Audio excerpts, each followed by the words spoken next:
Not only is it possible and necessary, and it's you to live your dream, to make this greatness that you have within you become a reality. What I've come to appreciate when you're working on changing your life, changing some bad habit, getting out of addictive situations or relationships, or working to build a dream or making a difference in our society, or learning something that's very challenging. Here's what I realize, ladies and gentlemen, and develop a great deal of respect for. It's hard. Easy is not an option. It's hard living. Life is hard. See, it's hard when you are 49 years old, been working on a job for 17 years, and they come in and tell you you're finished and give you 1 week severance pay. And you got to start all over again. It's hard when you're married and raising children and your children are crawling and your husband dies unexpectedly. It's hard handling just the tragedies of life. It's hard when you're working on something and you put everything you have in it and it doesn't work out. You lose your money and other people's money. It's hard. It was rough when I lost my job. And I could not find a job. It was humiliating and embarrassing, borrowing money. And then I couldn't pay the money back when I told them I would. That's rough. How people look at you, how they respond to you. It's very hard. It's humiliating. Here's what I discovered that happens to you in life, that you will go through things, and while you're going through them, you can't understand why it's happening to you. But after you go through it, you get back and you look at it and you say, oh, now I understand why I needed that lesson. That I couldn't understand it then. But after I got through it, then I saw that was preparing me for bigger and better things.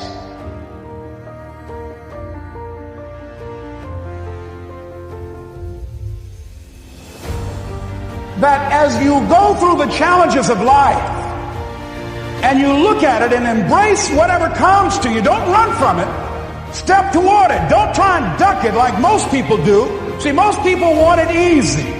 See, easy come, easy what? Easy go.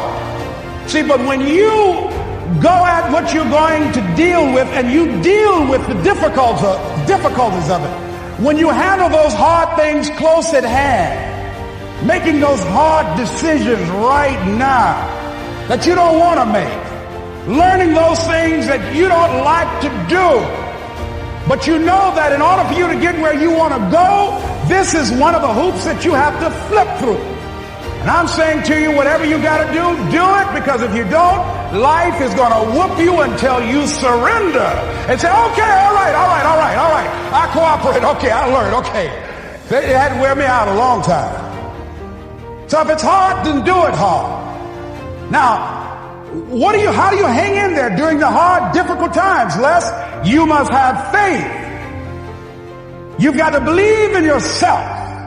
You've got to believe in your abilities. You've got to believe in your service, your company, your ideas, unquestionably. You've got to have faith, and that faith gives you patience. That it's not going to happen as quickly as you want it to happen. A lot of things are going to happen that will catch you off guard. And so therefore you've got to deal with and handle it as it comes. And not only that, but that faith and patience drives you into action. You've got to keep moving and keep plugging away. I can see people coming out talking to a guy out there watering and fertilizing the ground that's not showing anything. Hey, what you doing? You've been out here a long time, man. And the conversation in the neighborhood is, you growing a Chinese bamboo tree, is that right? Yeah, that's right. Well, even Ray Charles and Stevie Wonder can see ain't nothing showing. You know that's how people gonna do you? So how long you been working on this? How long have you been working on your dreams? Good. and you have nothing to show. This is all you got to show. People are going to do that to you. And some people, ladies and gentlemen, they stop because they don't see instant results. It doesn't happen quickly. They stop. Oh, no. You got to keep on watering your dream. And when it began to happen, they stopped laughing. They said, look, whoa, look here. Look at, hey, man, you know, I know you can do it. Look, you got a job here?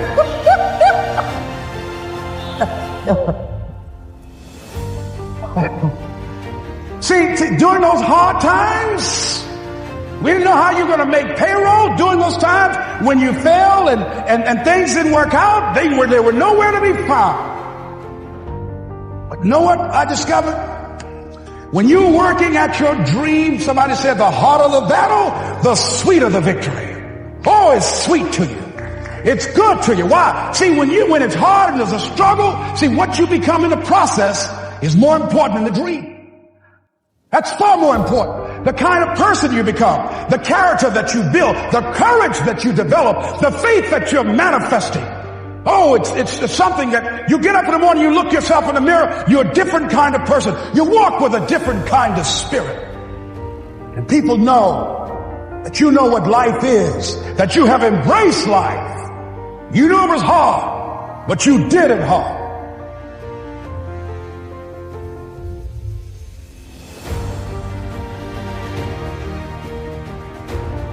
Now that takes us to the next level. If it's hard, why do people do it? You ask people who do things, why do they do it? People who climb mountains just for the sake of it. Nobody paying them to do it, just do it. Somebody said, I'm going to run around the world. He said, why would somebody want to do that?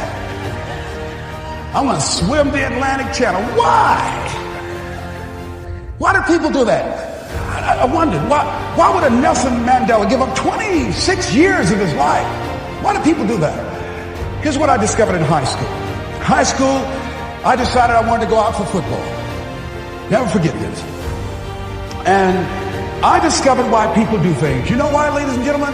Even though it's hard, it's worth it. It's worth it. See, one day we had Coach Alkin Hepburn had this plaque down there. And this wood on the floor, on the ground. He said, Brown, come over here. Had my suit on and said, yes, sir. He said, I'm going to have old Larry Littles down there. Old big Larry. Yes, sir. Big, fat, sorry Larry. Yes, sir. Brown, I want you to get down bull neck. Yes, sir. He said, I want you to run at Larry. I want you to put your helmet right in his pit, right up and hit his chest and knock him off that board. You hear me, Brown? You can do that. Yes, sir. Can you do that? Yes, sir. I said, hubba, hubba. I said, hubba, hubba. He said, Brown, I want you to knock him off. You're going to make the team. I know you can get him, all right? We'll get him. How sorry he is. Knees knocking and everything. I said, yes, sir. Then he went down to Larry. Larry Littles, who played 12 years for the Miami Dolphins, all pro for 12 years. This is a bad, big dude. 250 pounds, strength, agile, and all muscle. He said, Larry, he said, man, you know Brown down there. He's down there talking about your mom and everything. He talking about how fat and sorry you are. And how he's going to knock you off this board. Larry now spitting fire. And growling and foaming at the mouth. And I'm looking at Larry saying, oh, hubba, hubba. He said, look at that fool down there growling. He told me he's going to scare you, that you're going to leave. Are you going to leave? No, coach, I ain't going to leave. Go down there and knock him out the park. Boy, coach got back. He winked at me. Go get him, Brown. I went hard. I ran into Larry with my helmet. Larry said, boom. I don't know where I landed. When they woke me up, I said, can y'all take this helmet off me for a minute? I said, y'all got any more positions out here? They say, like where? I said, don't y'all need an announcer? I said, Brown, where you going? I was crying. They said, man, some girls over there. I said, I don't care, man. I'm hurt. See, that fool almost killed me, man. He said, Brown, you quit, man. It's a year. It's what? I said, it ain't worth it, man. No, it ain't worth it. Y'all go ahead. Y'all crazy. I'll be your announcer, man. I was calling the game. I was up there in the booth. Call good games, too. Because the pain wasn't worth it to me. And I'm saying to you, you know why people do what they do? The people who go after their stuff, what makes it worth it? It's got to be your passion. You gotta love it, ladies and gentlemen. You gotta love it. It's gotta be what you are supposed to do. You wanna sing, and even though they won't invite you to Carnegie Hall, you're gonna sing to anybody that listens to you, including singing to yourself. I used to talk to my plants when nobody else would listen to me. You gotta write, even if no one published your book, write, because that was given to you to do. You do what it is you're supposed to. You're supposed to build something. You're supposed to create something. I don't know how to do it. Learn. Do whatever is required. Just go out there. It's possible you can get what you want. It's necessary. If you want it, you got to go into action. You got to be willing to experiment. You got to be willing to fail and to succeed. You got to be willing to form and to develop new relationships. It's you. It's on you. You got to make that happen. Nobody's going to bring it to you on a silver platter and say, here's your dream manifested. No, it's hard. Yes, it's hard. It's difficult. Yes, right. And it's worth it. People ask, hey, man, these kids, man, it's rough dealing with them. That's right. That's right. You think peer pressure happened overnight? We went through peer pressure. I remember as a kid, some guys said, hey, Les, me and another fellow named Willie Lower, we were going home. Hey, man, we're going down to Goulds, man, and knock off a grocery store. I said, look here, I don't want no part of that. I'll see y'all later. Say, y'all chicken. I said, that's all right, you say whatever you want. Low star. I'm not chicken, man, don't call me chicken. Then why don't you come? We didn't even ask you to come into place, man. All you do is just drive the car, that's all. I don't know how to drive that good. Well, we're trying to get Les to come. He's chicken. Hey, I'm not driving nothing, all right? Willie, don't care about what they say, man. Leave him alone. You want to go do it? You find somebody else to drive, or you drive yourself. Come on, Willie, man. Pull him, you stop. I ain't chicken. All I got to do is drive? Yeah. I said, Willie, that sounds simple, man. Don't go, man. He went. And the next day we read the newspaper where when they robbed the store, when they came out running to a car, the merchant, the man who owned the store, came out just shooting wildly, and he hit the driver in the head.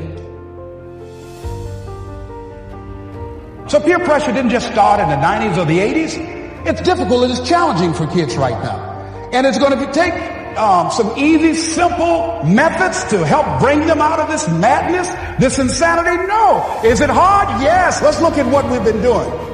What has worked? What has not worked? Let's look at where we want to go. What is it that we want to produce? What is it that we want to create for our young people? And as we think about that, start experimenting with different methods and techniques to create and to produce that. And begin to believe that it's possible through our commitment, through our vision, through our determination, our relentlessness. Because of our belief, it's possible that we can reduce the teenage homicide rate, the teenage pregnancy rate, the dropout rate, that it's possible, looking at what kind of world are they going to be in. As we look at the global economy, that as we begin to use our collective will and genius and resources, it's possible that we can create an educational system that not only will test their minds with information and facts and figures, but will teach them how to think and be creative, and what does it mean to be a human being and to value human life, and how do you make relationships work? How do you bounce back from adversity? It's possible that we can give them a curriculum that will give their lives a sense of purpose and direction and meaning, and teach them how to begin to know and operate on a higher level of being, where they become assets to our society rather than liabilities. What if we leave here with that kind of consciousness that it's possible, as opposed to saying we have to write this generation off, that it's possible that we were born for such a time as this and that, that maybe someone here has the idea or the method or some plan of action or an approach that can resolve many of the problems that we're facing with young people today. Whatever we have to do to save our children, it's worth it.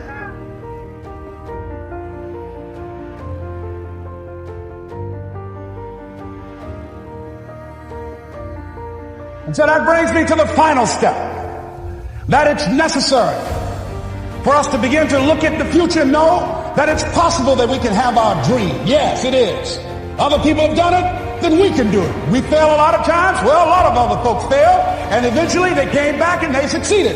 So it's possible we can have what we want. And we know that we want to get it. It's necessary that we align ourselves with people that think like we do. It's necessary we get negative, do-nothing people out of our lives. It's necessary we never stop learning and growing and developing ourselves. It's necessary that we never give up. We know that it's you, it's me. It's being responsible for our stuff and deciding that we're going to keep on keeping on, that we're going to find a way to win or find a way to make it happen. And we know it's hard. It's not going to be a picnic. Yes, it's hard, and we will do it hard. And once we do it hard and we go through it, we realize it was worth it. And once you discover it was worth it, it is done. It's done.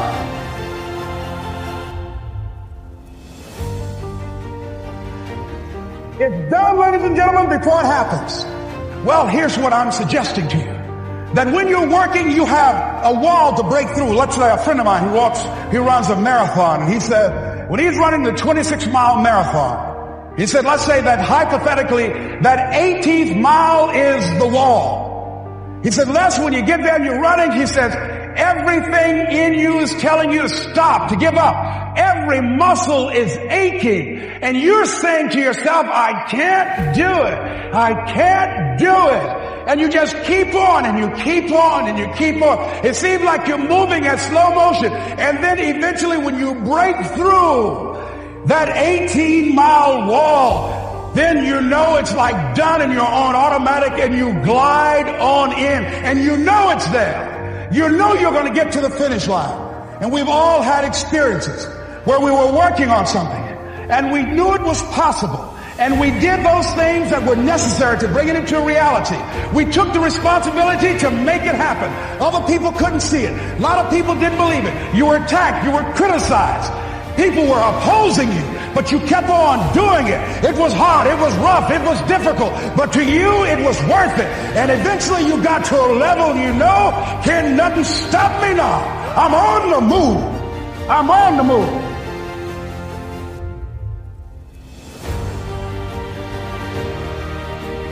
Finally, I'm thinking about a friend of mine who is no longer operating on this dimension.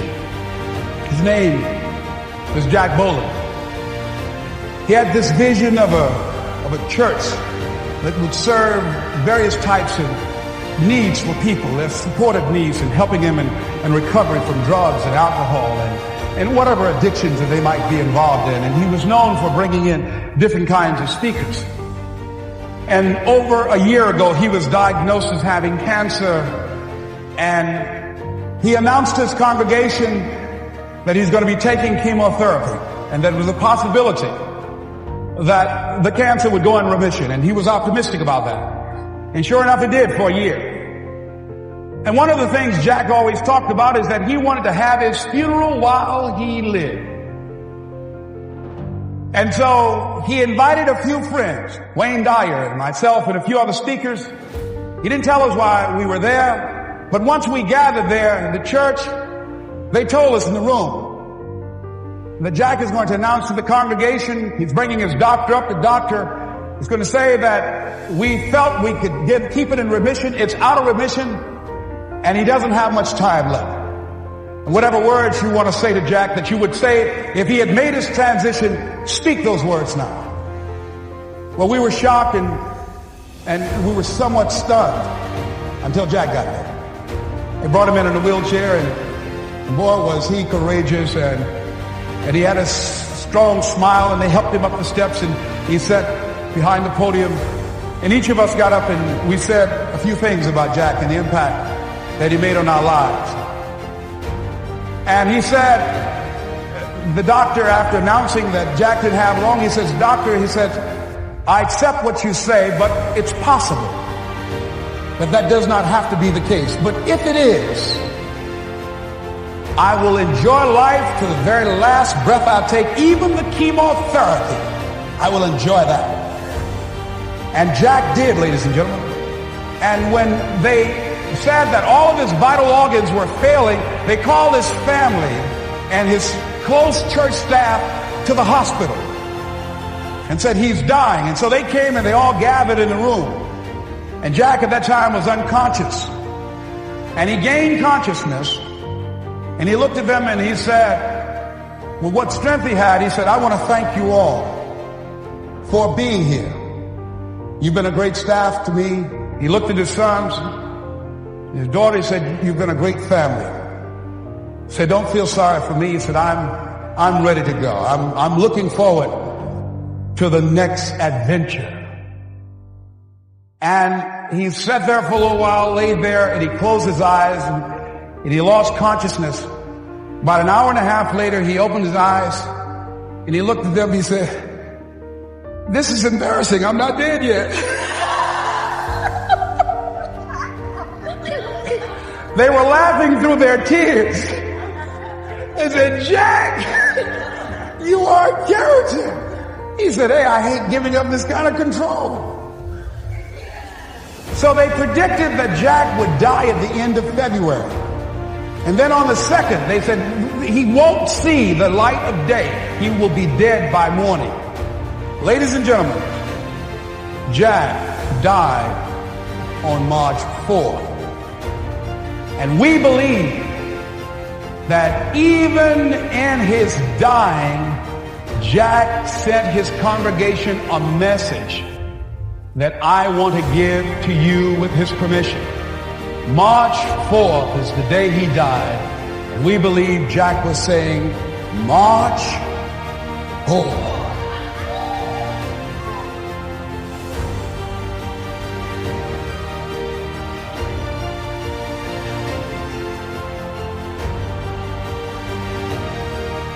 So I say, as you look into the future, while other people are giving up, feeling like victims, feeling powerless, becoming negative, turning on each other rather than to each other, feeling that they can't make it, be ye not conformed to this world, but be ye transformed by the renewing of your mind with the mindset of that it's possible that we can save this generation. It's possible that we can create new industries, a new economy. It's possible that I can find a new profession, a new job. It's possible I can create a new life. And it's necessary that I become actively involved in becoming a positive force in my life and on the planet. And it's me, yes, it's you, it's all of us, pulling together, working together to create this brand new future. And it's going to be hard. Easy is not an option. But if it's hard, we will do it hard. Whatever is required to snatch victory from the jaws of defeat. And it's worth it, yes. It's worth whatever we have to do. And once we know that, it is done. It is done. It is done. It is done.